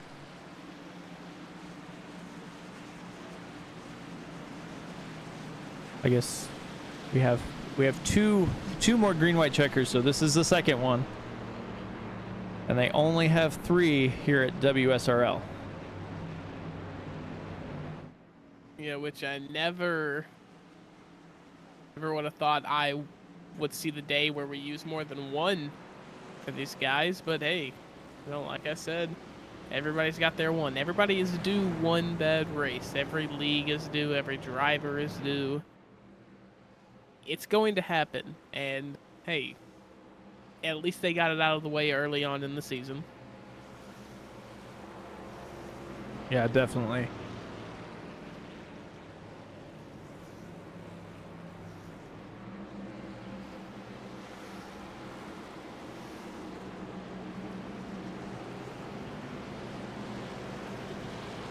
if what I just heard was correct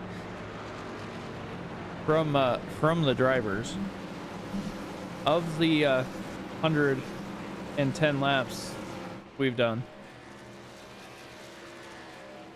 they said we've had 31 laps of caution. 42. 42 laps. That is, yeah, not what you like to see, but no, it is what it is.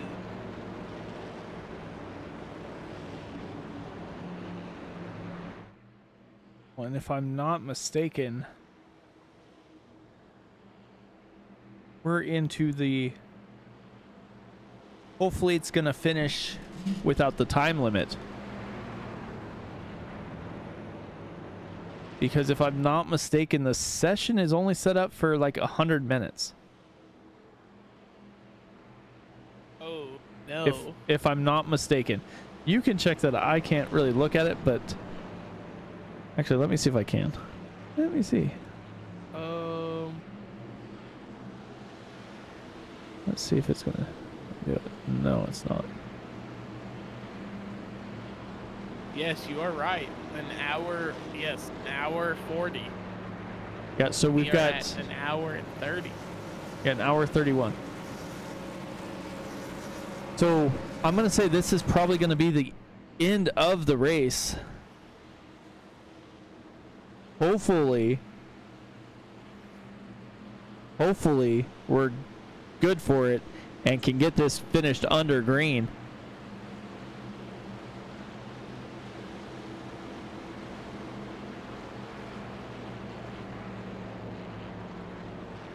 Hopefully the lights are out on the pace truck. We'll see, maybe.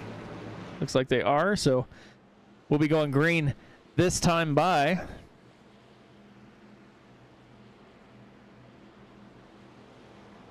Ooh, if this race were to end under time, these drivers would be very, very ashamed of themselves. They're already trying to figure out what in the world went wrong today. Not the way they thought Chicagoland would be. These guys have been putting on a pretty good show. I mean, 3 and 4 wide racing for a lot of it.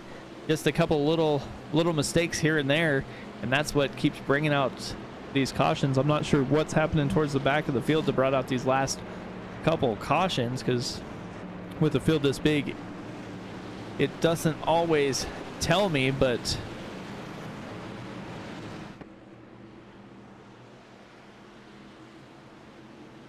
we'll see what happens here. I mean, they go 31 second lap clips. Couple laps to go. Lyle Swearingen doesn't waste any time. Again, down, right foot to the floor. And he's got almost... We are yellow. Oh my. Okay. We are actually under yellow.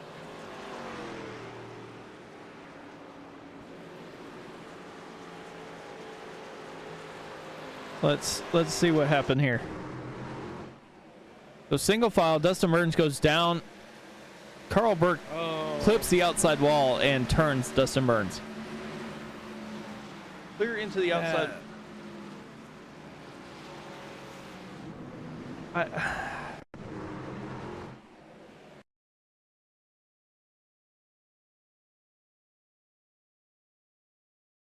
And Dustin Burns goes down to the inside. Carl Burke tries to stick it in there before they even get close to the start-finish line. That is just not play to be making. Very unfortunate, but that was 110% avoidable. With all of that being said,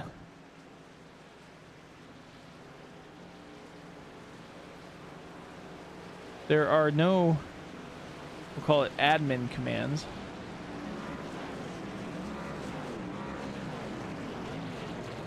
So with that being said, they're not probably going to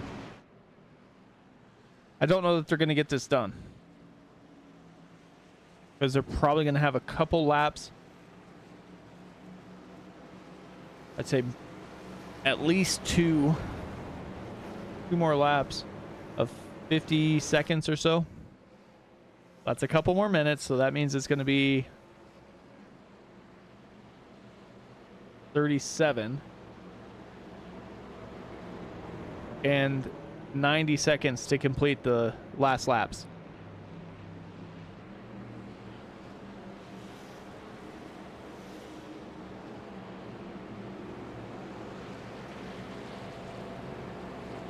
If they get this jumped up here to green momentarily. Currently looking at about 4 minutes to go.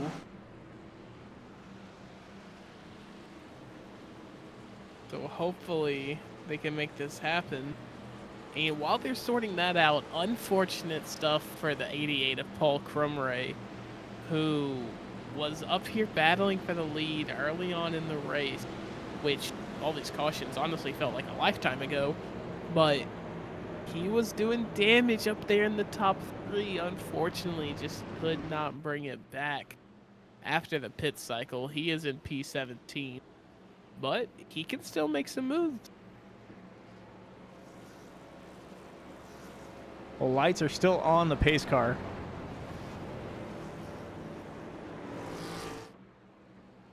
And if lights go out this next time, it's going to be really close.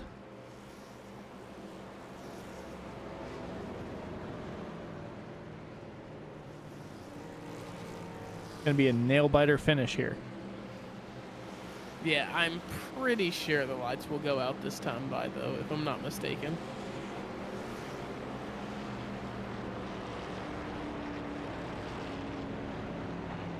I mean, it'll be, if the lights go out, that's going to be it. Man, that's going to be close.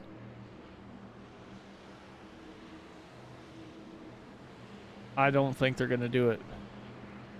And it's just going to finish this way. Lyle Swearingen, Andrew Schulte, and Mike Fisher. They're going to be racing towards the finish, and it's going to be it. Lights are out on the pace truck.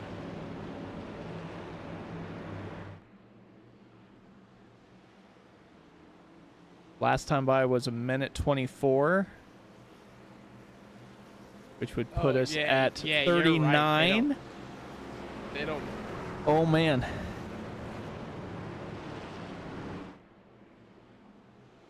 Hopefully they can...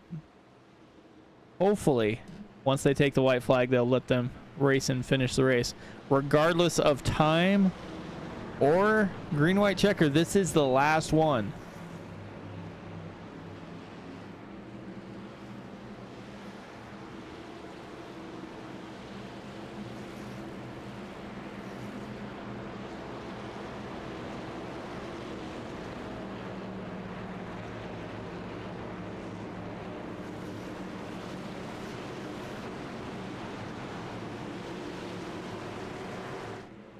So here we go. Lights are out. Going to be close. Pace truck is in. Lyle Swearingen with the button. Down and away he goes. I think they might barely get it. Just barely get it. 2 laps to go. Lyle Swearingen, Andrew Schulte, and that is it. The race is over. Lyle Swearingen, Andrew Schulte, Mike Fisher.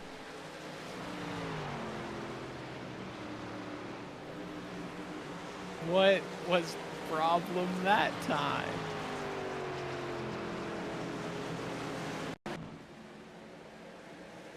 Oh, man.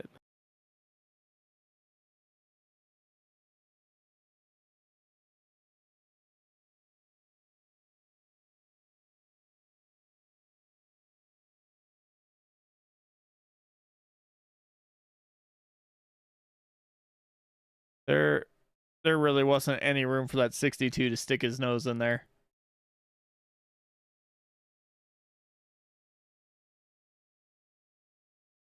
unfortunate, but Yeah, there was Mike there was. Fisher with a good, well-deserved podium here tonight.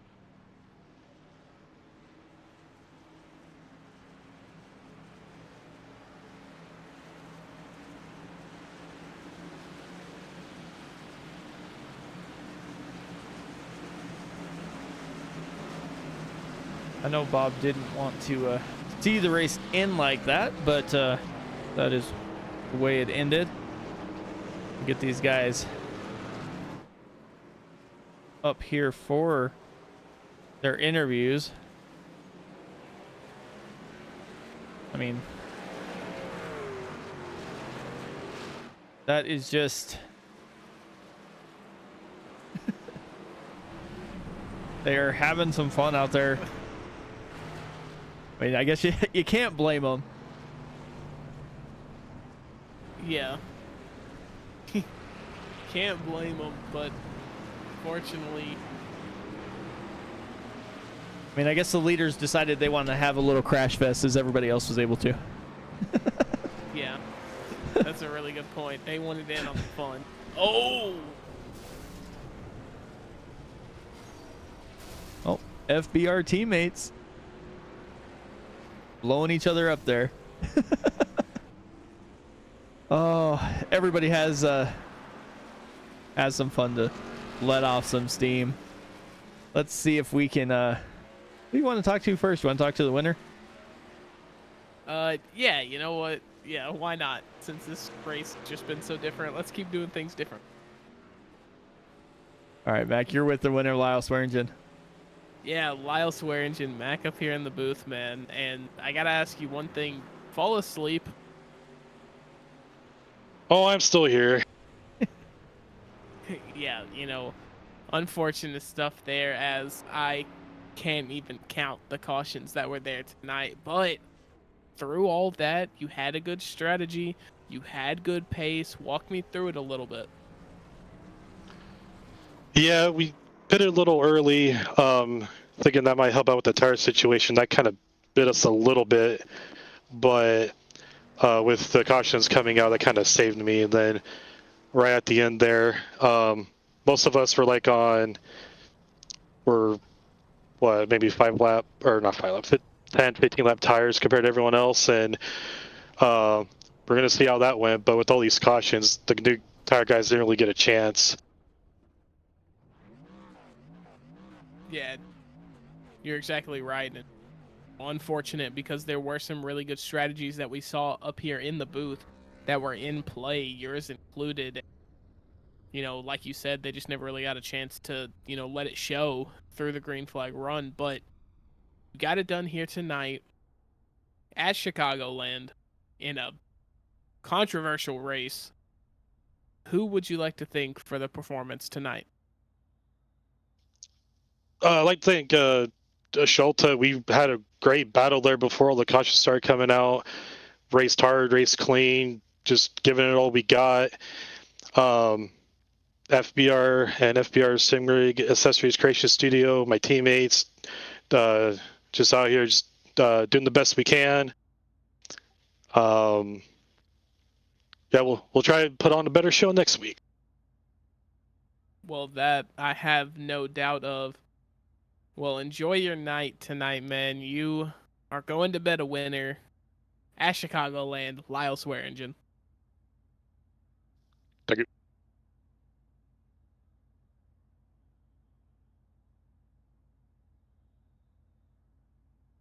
Andrew Schulte, Mike up in the booth, man. How's it going? Oh, it has been a long night.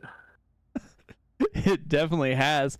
Looked like you had kind of had the right strategy. You and Swearingen there battling for the lead, back and forth. Was that kind of always the strategy, or did you kind of change it up as it goes once you got a few of those cautions?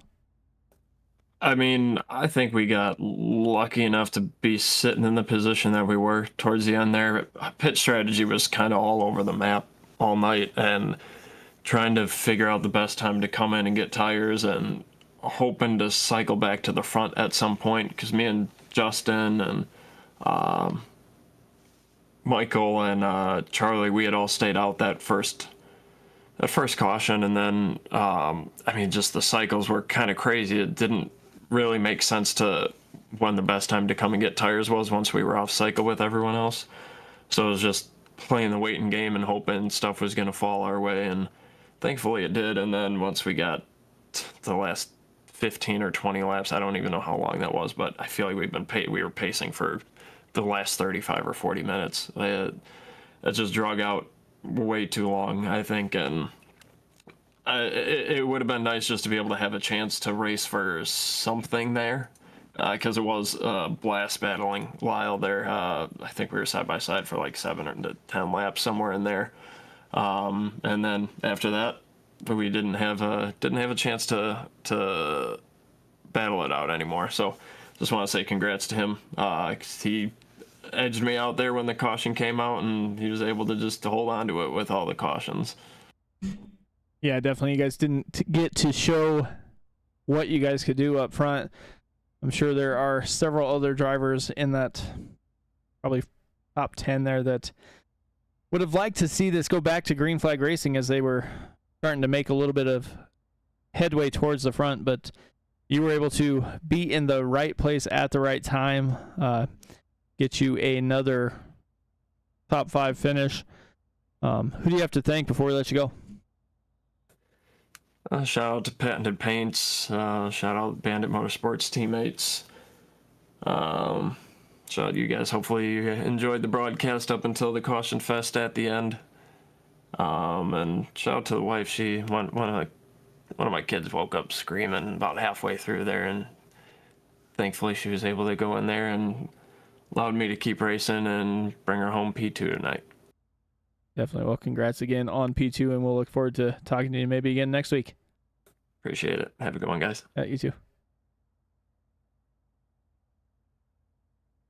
Well, it doesn't look like Mike Fisher is in any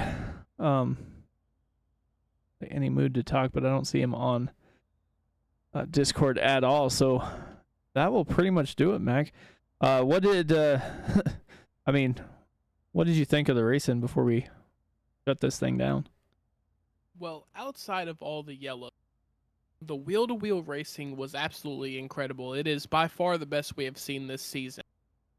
If we could have gotten a full, I don't want to say a full green flag race, start to end, because I do think there is a little bit of play and a little bit of entertainment in watching those restarts. So if we could have got maybe a 1 caution race, maybe 2 at the most, that would have been probably the best race that WSRL has ever put on, because every single lap, half of the field was battling. And that is just the coolest thing to see as a spectator. Yeah, definitely agree with that. They definitely put on a show for what was the green flag runs that we had. But like you said, we'll see what happens when they jump over into those Xfinity cars next week. Got those a couple weeks, and then they're off a week and come back to the trucks for Road America. But from all the drivers of the WSRL League and all of us here at Sim Racing Media, we look forward to seeing you next time here. And not all races are green to green, or green to checker, but these guys still put on a heck of a show. Look forward to seeing you all next week when they are at, I believe, Pocono. So we'll see what happens when they go there. And other than that, good night, everybody. We'll talk to you later.